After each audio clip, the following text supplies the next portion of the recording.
एक समय एक सिमली नाम की लड़की थी और वो किसी गुरु से उपदेशी थी, आस्था भगवान में गणी थी। और प्रारंभ से ही ये ऐसा रहा है कि जगत और भक्त का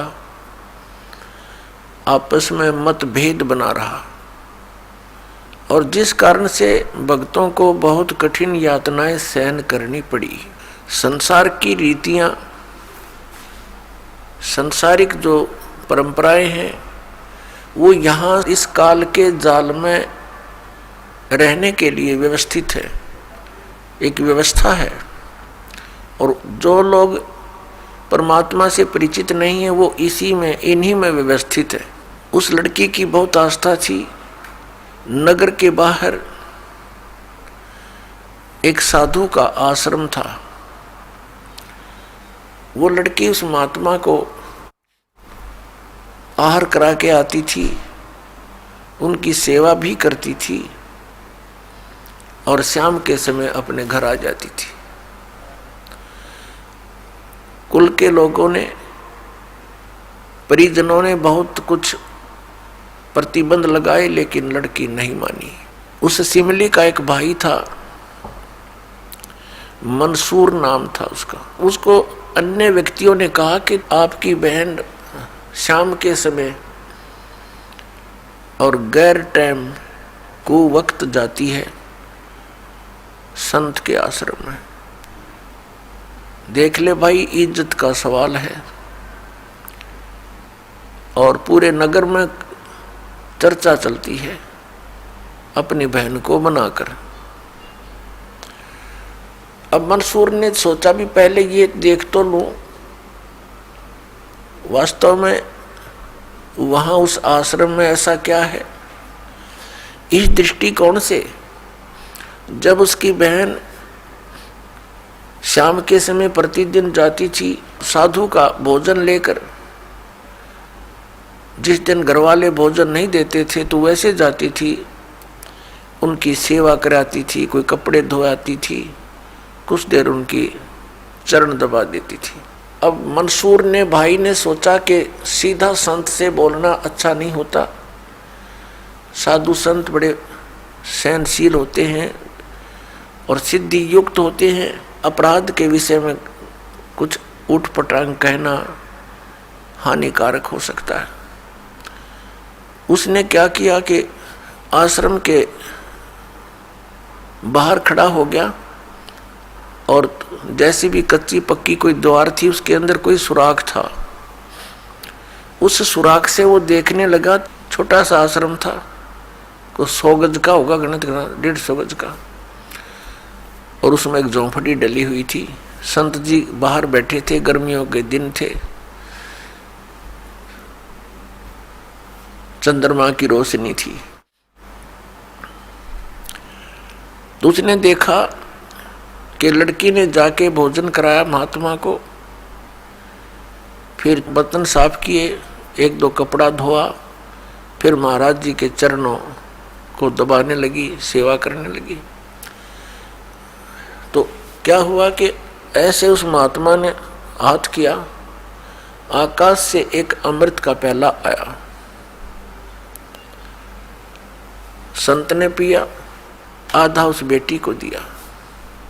संत ने कहा कि बेटी, इसमें से थोड़ा सा,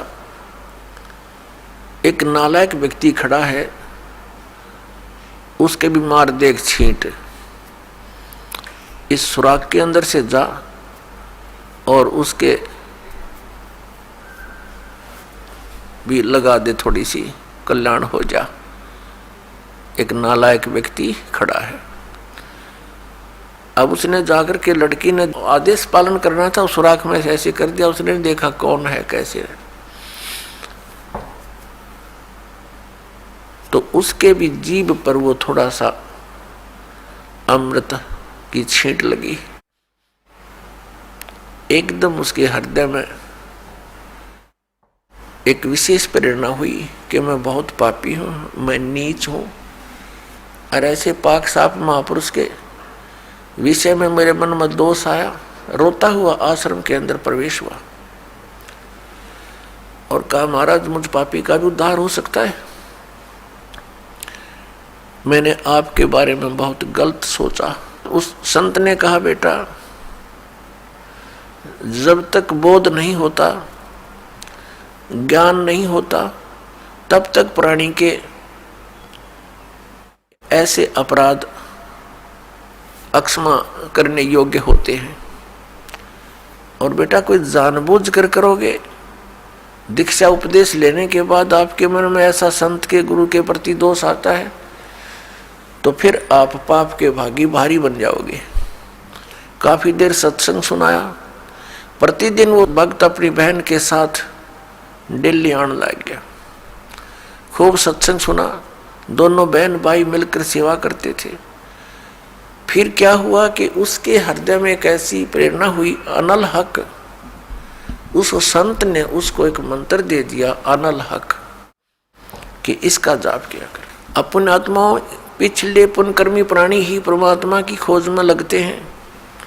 उनको ही इतना शीघ्र इन बातों का असर होता है, संत के वचनों का। तो महान पुण्यात्माओं में से एक था मंसूर, और संत की कृपा से उसके पिछले पुण्य स्टार्ट हो जाते हैं, उदय हो जाते हैं, और वो प्रेरित होकर के वो भक्ति प्रारंभ कर देता है। जैसे एक फॉर एग्जाम्पल, जैसे कोई कटोरी में घी डाल रखा है, उसमें एक ज्योति भी रखी है, और वो ज्योति जला रखी थी, बुझ गई, घी भी है उसके अंदर, बनी बनाई बाती भी उपलब्ध है। एक सीख लगाने की आवश्यकता है, वो जग जाएगी। तो जितने भी पुण्यकर्मी प्राणी हैं, जो भी साधु संत महापुरुषों के प्रवचन सुनते हैं, किसी भी संत के, चाहे उसने भक्ति मार्ग का कति ज्ञान नहीं, लेकिन भगवान की महिमा तो वो भी सुना ही देते हैं। तो उससे क्या होता है कि वह ज्योत जग जाती है। अब वह ज्योत तक जगगी, जब तक पूर्व जन्म का उसके अंदर घी है यानी पुण्य है, तो जगेगी, प्रेरणा बनी रहेगी भगवान के पाने की। यदि आगे उसमें विधि घी उसके पास नहीं है डालने के लिए, तो वो ज्योति भी जल जाएगी और घी भी समाप्त हो जाएगा, और सारा कटोरा व कटोरी काली हो जाएगी। तो पुण्यात्मा उस अनल हक मंत्र के गुरु जी ने दे दिया, जो मंत्र देना था उसको। अनल हक का अर्थ होता है अहम ब्रह्मास्मि, मैं ही ब्रह्म हूं, मैं ही परमात्मा हूं, अनल हक। हालांकि ये कोई मंत्र वंत्र नहीं था, लेकिन उस मंसूर के अंदर वो पूर्व जन्म का घी और ज्योति रह रही थी, वह जगेगी।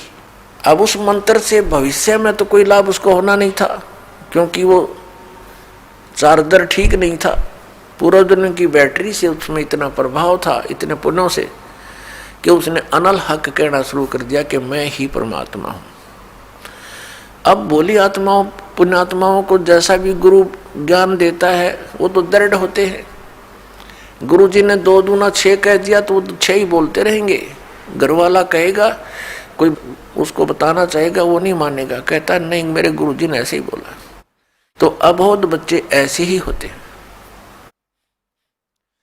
इस बात का ज्ञान पूरे मुसलमान धर्म में हुआ, क्योंकि वो मुसलमान धर्म से संबंधित था, और मुसलमान धर्म ये मानता है कि जीव ब्रह्म नहीं हो सकता।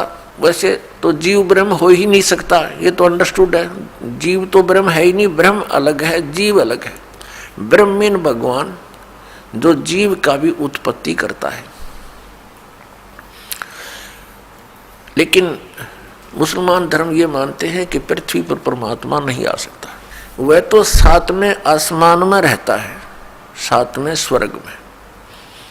और कोई ये कहता है कि पृथ्वी पर परमात्मा है, वो दंड का अधिकारी है, वो भ्रमित कर रहा है, मुसलमान धर्म के विधान को बिगाड़ रहा है। इस कारण से मंसूर को बहुत बार समझाया, राजा तक बात गई, बहुत कुछ कहा लेकिन नहीं माना, अनलहक करता रहा। उसको कहा कि तू ऐसा मत बोल। अब साधु को तो कोई बोल नहीं सका था कि वो क्या मंत्र दे रहा है, लेकिन पब्लिक के अंदर जब बात आ जाती है तो वो अपना पूरा जोर शोर से विरोध करते हैं। अब क्या हुआ कि वो नहीं माना तो उसको चौराहे पर खड़ा कर दिया, बांध दिया उसको चौराहे पर, और फिर क्या कहा कि या तो तू अनलहक कहना छोड़ दे, नहीं तो तेरे पत्थर मारेंगे। उसने फिर कहा अनलहक, क्योंकि वो तो मदमस्त हो गया था, अलमस्त हो गया था। ऐसी सतीथि पूर्वजनों के पुण्यों से होती है, और भविष्य की भक्ति नहीं होती है तो वो नष्ट हो जाता है उस जीवन ऐसी पुण्यात्मा का। तो उसको सजा दी गई कि पूरे नगर के व्यक्ति इसको पत्थर मार मार के इसका वध करेंगे। ऐसी सजा दें ताकि और भी कोई ऐसी हिम्मत ना करे। तो सभी लाइन में आ रहे थे और पत्थर मार रहे थे, तू पापी है, पत्थर मार रहे थे, निकल जाते थे। अब उसकी बहन सिमली का भी नंबर आ गया। जब और पत्थर लगा रहे थे वो हंस रहा था, अनलहक अनलहक हंस रहा था। और जब उसकी बहन सिमली का नंबर आया वो भी लाइन में खड़ी थी। तो बहन ने सोचा पत्थर तो मैं नहीं मारूंगी, लेकिन लोक लाज में आके उसने फूल उठा लिया कि मैं फूल मार आऊंगी उसके। यहाँ ये लोग भी ना मेरा विरोध करेंगे और भाई का चोट भी ना लगेगी। उसने फूल मारा, फूल मारते ही वो रोने लग गया, बहुत बुरी तरह रोने लगा। तब सिमली ने कहा कि भाई लोग तेरा पत्थर मार रहे थे, उनके पत्थरों से नहीं रो रहा था, और तू मेरे फूलते रोने लग गया। अरे ये कोई चोट थोड़ी लगी तुझे? उसने कहा सिमली ये तो अनजान थे, इनका मुझे दुख नहीं था, तू तो परिचित थी मैं किसके ऊपर फिदा हो रहा हूं, और तेरा हाथ कैसे हो गया नालायक मेरी तरफ? तूने भगवान की तरफ हाथ कर दिया, मैं भगवान के लिए डिवोटेड हूं, और तूने क्या समझा फिर ज्ञान को? न्यू रो रहा हूं, तेरा जीवन बर्बाद हो गया, तूने ज्ञान समझा नहीं बहन, तेरे फूल का मुझे इसलिए दर्द हुआ, तू तो परिचित थी इस बात में।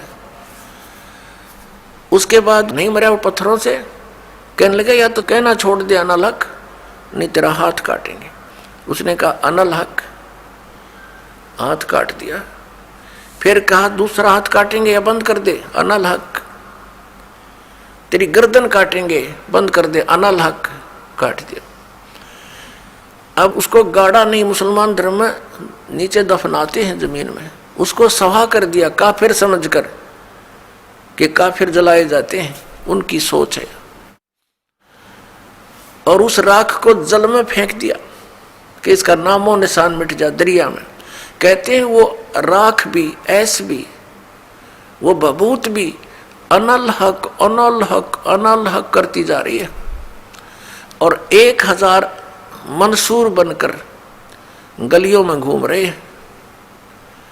सबने दरवाजे बंद कर लिए, टट्टी पेशाब निकल गया, लोगों का घबरा गया, ये क्या हो गया, भगवान का भगत था, ऐसा हो कर दिया इसके साथ। तो पुण्यात्माओं, अब ये ज्ञान है, तत्व ज्ञान है, इसको बहुत गहराई से समझना है।